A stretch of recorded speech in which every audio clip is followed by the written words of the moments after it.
સમાચારમાં આગળ વાત કરીએ ગાંધીનગરની, જ્યાં ઓએનજીસી પ્લાન્ટમાં લાગેલી આગને કાબૂમાં લેવામાં આવી છે। કલોલ માણસા હાઈવે પર આવેલો પ્લાન્ટ કે જેમાં આગનો બનાવ બન્યો હતો। સવારે ઓએનજીસી પ્લાન્ટમાં ભીષણ આગ લાગી હતી। આગ કયા કારણોસર લાગી તે અંગે ફાયર વિભાગ અને ઓએનજીસીએ તપાસ શરૂ કરી છે। તો કલોલ માણસા હાઈવે પર આવેલ પ્લાન્ટમાં આગનો બનાવ બન્યો, જો કે હવે આગ પર કાબુ મેળવી લેવામાં આવ્યો છે। વહેલી સવારે આગનો બનાવ બન્યો હતો। કયા કારણોસર આગ લાગી તેની જાણ હજુ સુધી નથી થઈ। હાલ ઓએનજીસી દ્વારા તેમજ ફાયર વિભાગ દ્વારા તેની તપાસ ચાલુ કરવામાં આવી છે। તો વહેલી સવારે ઓએનજીસી પ્લાન્ટમાં આગનો બનાવ બનતા અફરાતફરી મચી હતી। વધુ વિગત સાથે મારી સાથે સંવાદદાતા ગીતા જોડાયા છે। ગીતા, હાલ આગ પર કાબુ તો મેળવી લેવામાં આવ્યો, પરંતુ આગ કયા કારણોસર લાગી? કલોલ માણસા હાઈવે ઉપર આવેલા ઓએનજીસી પ્લાન્ટમાં આજે વહેલી સવારે આગ લાગી હતી। આગ અત્યારે સંપૂર્ણપણે કાબુમાં આવી ગઈ છે અને આ આગ દરમિયાન કોઈ પણ જાનહાનિના સમાચાર નથી અને જ્યાં સુધી કારણોની વાત છે ત્યાં સુધી હજી પણ તપાસ ચાલુ છે કે ભાઈ આ આગ કયા કારણોસર લાગી। હાલ ફાયર વિભાગ અને ઓએનજીસીનું ખુદનું ડિપાર્ટમેન્ટ આગના કારણો શોધવાની તપાસમાં લાગ્યું છે, પરંતુ હાલ જાનહાની નથી અને આગ સંપૂર્ણપણે કાબુમાં છે। જી, આભાર માહિતી આપવા બદલ। તો હાલ રીતે સંવાદદાતાએ જણાવ્યું કે કોઈ જાનહાનિના સમાચાર નથી। આગ લાગતા નુકસાન થયું હશે, પરંતુ આગ કયા કારણોસર લાગી તેની તપાસ શરૂ કરવામાં આવી છે। તો કલોલ માણસા હાઈવે પર આવેલ પ્લાન્ટમાં આગનો બનાવ બન્યો હતો। વહેલી સવારે આગ લાગતા જ ફાયર વિભાગની ટીમ દોડી આવી હતી અને આગને સંપૂર્ણપણે કાબુમાં લઈ લેવામાં આવી છે। તો આ દ્રશ્યો સામે આવ્યા છે જ્યારે વહેલી સવારે આગનો બનાવ બન્યો। આગની જ્વાળાઓ જોઈ શકાય છે। વાત કરીએ અમદાવાદમાં, શ્રાવણ માસમાં ભેળસેળિયા વેપારીઓ ચેતી જજો। ફૂડ એન્ડ ડ્રગ્સ વિભાગ દ્વારા ખાસ અભિયાન હાથ ધરાયું છે। સ્પેશિયલ ટીમ બનાવીને તપાસ શરૂ કરવામાં આવશે। ભાવિક ભક્તોના આસ્થા જોડે છેડછાડ નહીં ચલાવી લેવાય। શ્રાવણ માસમાં ફરાળી લોટમાં ભેળસેળ કરતા વેપારીઓ વિરુદ્ધ પણ કાર્યવાહી કરવામાં આવશે। એનાલોગ પનીરના વેપારીઓની સામે તો તવાઈ કરવામાં આવી છે। ભેળસેળયુક્ત ખાદ્ય પદાર્થમાં મીડિયાએ ખૂબ મહત્વની જવાબદારી પણ ભજવી છે। સરકારનો એક જ ધ્યેય છે, એક પણ નાગરિકે ભેળસેળયુક્ત ખોરાક ન મળે તે પ્રકારની કાર્યવાહી કરવાનો। તો હાલ તો ફૂડ એન્ડ ડ્રગ્સ વિભાગ એક્શનમાં આવ્યું છે। તેમના દ્વારા ખાસ અભિયાન શરૂ કરવામાં આવ્યું છે। એનાલોગ પનીર સામે તો કડક કાર્યવાહી થઈ રહી છે, પરંતુ આ ઉપરાંત અન્ય જે ભેળસેળિયા તત્વો છે તેમના વિરુદ્ધ પણ કાર્યવાહી થશે। મહાદેવની કૃપાથી અમારું ફૂડ એન્ડ ડ્રગ્સ વિભાગ સતત ને સતત કાર્યરત છે।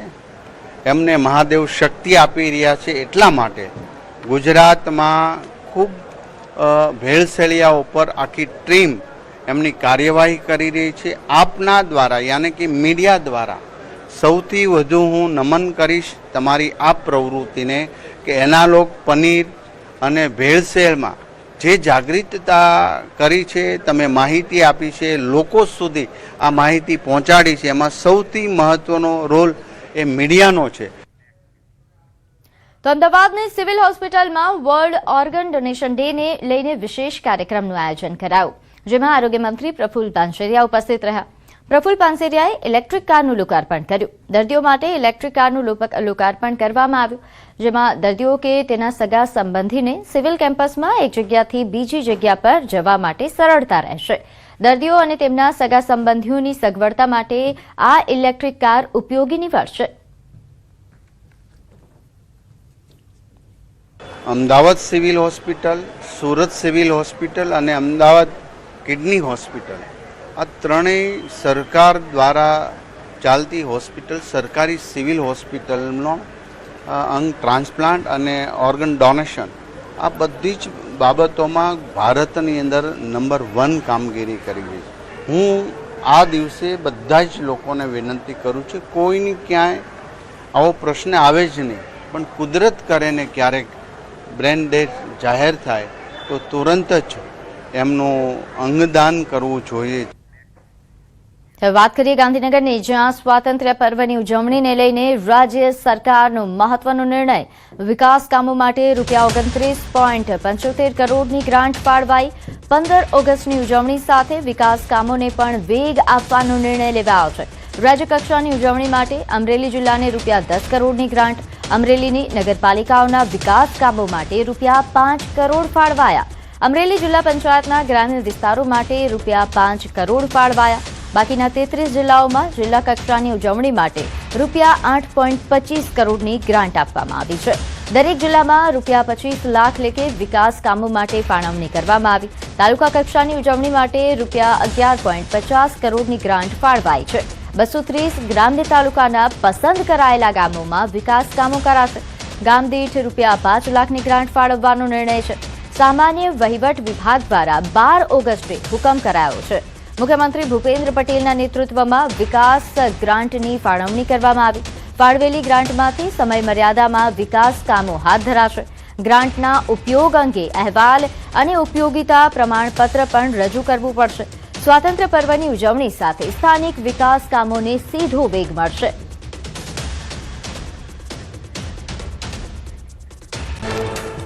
રાજ્યમાં સારો વરસાદ થતા પાણીની પુષ્કળ આવક. સરદાર સરોવર ડેમમાં 84% પાણીનો સંગ્રહ. 206 જળાશયોમાં પણ પાણીનો પૂરતો જથ્થો ઉપલબ્ધ. 26 ડેમ 100% ભરાયા. પીવાના અને સિંચાઈના પાણીની સ્થિતિ સારી. નર્મદા ડેમની સપાટીમાં સતત વધારો. નર્મદા ડેમ 88% ભરાયો. 24 કલાકમાં જળસ્તરમાં 43 સેમીનો વધારો. ઉપરવાસમાંથી 45,419 ક્યુસેક પાણીની આવક. ડેમની સપાટી 133.82 મીટર પર પહોંચી. પંચમહાલના હડફ ડેમમાંથી છોડાયું પાણી. ડેમનો એક ગેટ અડધો ફૂટ ખોલાયો. રૂલ લેવલ જાળવવા 652 ક્યુસેક પાણી છોડાયું. હાલ ડેમમાં 80.46% પાણીનો સંગ્રહ. નદી કાંઠાના ગામોને એલર્ટ કરાયા. સંઘ પ્રદેશ દમણમાં વરસાદી માહોલ વચ્ચે દરિયો તોફાની બન્યો. નાની દમણના દેવકા બીચ પર દરિયાનું રૌદ્ર રૂપ. 10 થી 15 ફૂટ ઊંચા મોજા ઉછળ્યા. દરિયામાં કરંટ છતાં પ્રવાસીઓએ જીવ જોખમમાં મૂક્યા. દરિયા નજીક સેલ્ફી લેતા જોવા મળ્યા અનેક લોકો. રાજસ્થાનના હિલ સ્ટેશન માઉન્ટ આબુમાં ચારે તરફ ગાઢ ધુમ્મસ છવાતા નયનરમ્ય વાતાવરણ. નક્કી લેકનો મનમોહક નજારો. ધીમી ધારે વરસાદ શરૂ થતા વાતાવરણમાં ઠંડક પ્રસરી. મુંબઈ સહિત દેશભરમાંથી આવેલા પ્રવાસીઓએ આહલાદક વાતાવરણની મજા માણી. રાજસ્થાનના ટોંક જિલ્લામાં મુશળધાર વરસાદના કારણે પૂર આવ્યું. મુખ્ય બજારમાં દરિયો વહેતો હોય તેવા દ્રશ્યો સામે આવ્યા. પાણીના પ્રચંડ પ્રવાહમાં તણાતા વાહનોને બચાવવા લોકોની મથામણ.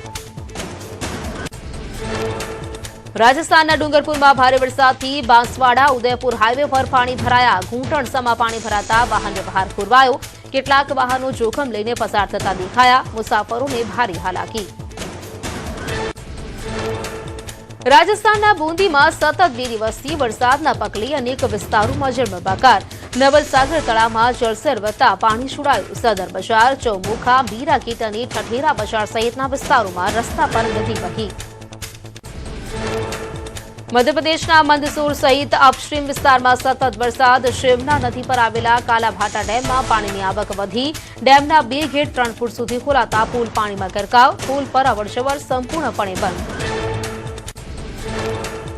મધ્યપ્રદેશના ભાદરામાં ભારે વરસાદથી શહેરમાં જળબંબાકારની સ્થિતિ.